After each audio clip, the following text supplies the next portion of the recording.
replatforming s'impose aujourd'hui comme une solution incontournable pour migrer ses applications métiers vers le cloud.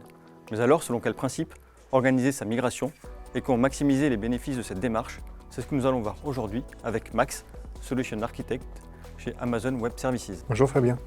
Mais avant ça, revenons sur les raisons qui font que tant d'entreprises décident de migrer leur SI vers le cloud. Premièrement, les entreprises souhaitent réduire leurs coûts. Elles vont bénéficier avec le cloud d'une plus grande maîtrise de leurs coûts IT et bénéficier du paiement à l'usage ou de la réservation d'instances sur des workloads plus pérennes. Les entreprises souhaitent aussi augmenter leur agilité. Elles bénéficieront de la flexibilité et de la scalabilité du cloud pour déployer des ressources beaucoup plus rapidement, ajouter de nouvelles briques technologiques et ainsi réduire le time to market. Avec le replatforming, les entreprises vont aussi gagner en productivité. Elles vont pouvoir réallouer leurs équipes sur des tâches à plus forte valeur ajoutée. Avec le cloud, les entreprises bénéficieront aussi de la sécurité, de la compliance et de la résilience. Les entreprises pourront déployer leur workload sur plusieurs data centers, voire sur plusieurs régions. Si le replatforming connaît aujourd'hui un tel succès, c'est qu'il apporte des réponses pérennes et satisfaisantes à chacun de ces enjeux. Alors pour toute phase de migration, une phase d'assessment, d'évaluation du SI du client est la première étape. C'est une étape cruciale qui va nous permettre d'identifier les différents éléments du SI. On parle du réseau, du stockage et des différentes applications. Dans un data center, nous avons beaucoup d'éléments, en particulier de la data, qui peut être structurée, non structurée, des archives, des backups ou des bases de données. Migrer la data sera un préalable à la migration de toutes les applications. Pour les applications, nous utilisons des agents que nous déployons dans les data centers. Des agents comme TSE Logic, AWS Application Discovery Service, qui nous permettent de récupérer des informations sur les applications, la charge CPU, la RAM, le stockage. À partir de ces informations, nous avons une vue détaillée des applications, de leurs caractéristiques et de l'environnement fonctionnel dans lequel elles travaillent. À partir de là, nous allons pouvoir établir un plan de migration pour certaines applications et commencer à travailler sur les coûts. Le coût sur on-prem et le coût sur AWS. On fournira au client un TCO, un Total Cost of Ownership des différents budgets. Avec ça, nous fournirons au client le business plan. Alors effectivement, ce que tu as décrit est important puisque c'est toute la phase d'outillage et le procédé finalement qui va permettre de savoir quoi migrer. L'idée c'est qu'à travers toute cette récolte de données, on puisse récupérer des informations qui nous permettent de déclencher des discussions avec le client. Ça va avoir une importance puisque à un moment donné, il va bien falloir qu'on calibre ensemble avec le client quoi livrer et les responsabilités qui sont liées à ce type de migration. Dans un deuxième temps, et c'est ça qui fait aussi du sens, AWS va proposer ce qu'on appelle le Cloud Adoption Framework, qu'on appelle aussi CAF, qui est un framework organisationnel qui permet de se poser les bonnes questions à travers différents ateliers pour définir finalement quel est le process et l'organisation qu'on doit mettre en place pour opérer des workloads dans le cloud. Aussi définir finalement quelles sont les compétences qui sont requises pour opérer, car il va y avoir des gens à former tout simplement.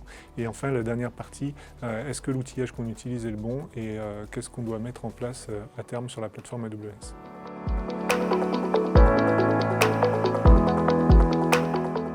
Nous recommandons de faire des livraisons de façon incrémentale, en commençant par les applications les plus simples et les plus petites et les moins risquées. On va travailler par workload, au maximum 3 à 4 workloads par semaine, un peu à la manière du DevOps. On va faire des migrations continues et bénéficier de nos retours d'expérience, des échecs et des succès pour améliorer le processus. Nous allons également nous appuyer sur de nombreux outils d'AWS ou de ses partenaires pour réaliser et dérisquer au maximum ces migrations. Je pense par exemple à AWS Database Migration Service pour migrer les databases. Je pense également à des outils comme Cloud Endure pour migrer les workloads. Nous utilisons aussi des outils pour migrer la data comme DataSync. L'objectif est réellement de dérisquer la migration pour le client. Alors en plus de ça, et comme tu parles d'automatisation, je pense que le point qui est important, c'est de voir que l'automatisation va apporter un vrai impact dès lors qu'on va dépasser le seuil critique des 50 VM. En dessous de ce seuil, finalement, ça n'a pas forcément un intérêt pour le client. Et, par contre, au-delà, on va avoir un vrai intérêt dans la mesure où ça va permettre de diminuer le risque et de fiabiliser ces fameuses migrations. Nous proposons également à nos clients une migration sécurisée avec un chiffrement de bout en bout et au repos des données. Nous appuyons sur cela par les différents outils fournis par AWS. Nous proposons à nos clients un changement de paradigme dans la façon de travailler. Nous leur proposons de travailler de façon collaborative et de co-construire l'offre de migration. Fini le client-fournisseur, nous proposons maintenant un partenariat. Nous allons co-construire la migration vers AWS. Nous accompagnons également le client dans les formations. Nous créons des workshops, nous proposons des Immersion Days avec notre partenariat avec AWS. L'objectif est que le client soit capable de comprendre la migration. Il ne s'agit pas uniquement de lui donner des livrables, des wikis ou de la documentation. Le client, une fois la migration réalisée, sera maître de cette plateforme. Et cela implique également des changements organisationnels.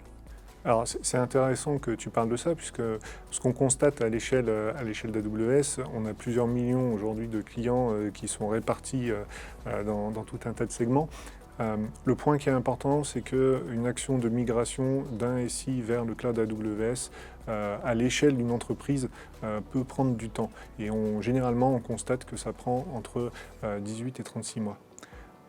Voilà. Alors, comment est-ce qu'on va aider finalement le client et AWS vient avec plusieurs solutions. La première chose, c'est parce que dans le cadre du partenariat que nous avons avec Orange Business Services, nous sommes capables de proposer à notre client commun le Migration Acceleration Programme, qui est un programme qui vise à justement border, entre guillemets, tout ce projet de migration et aider sur différents aspects.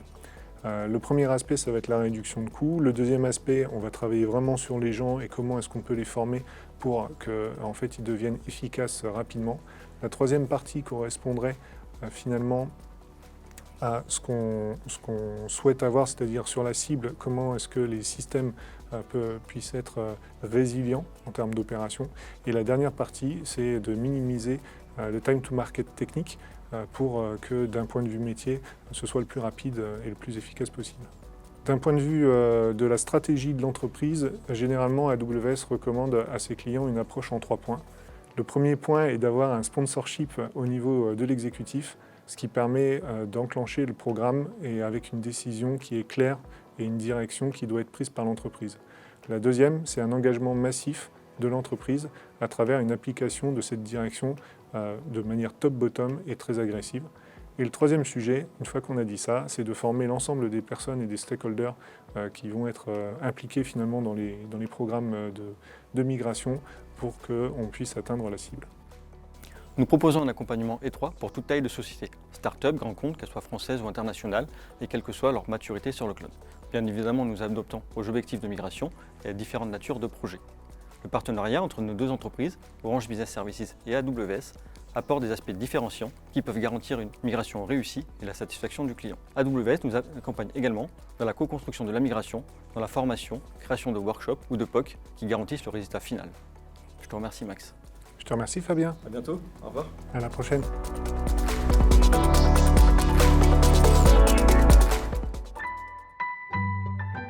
Orange Business Services.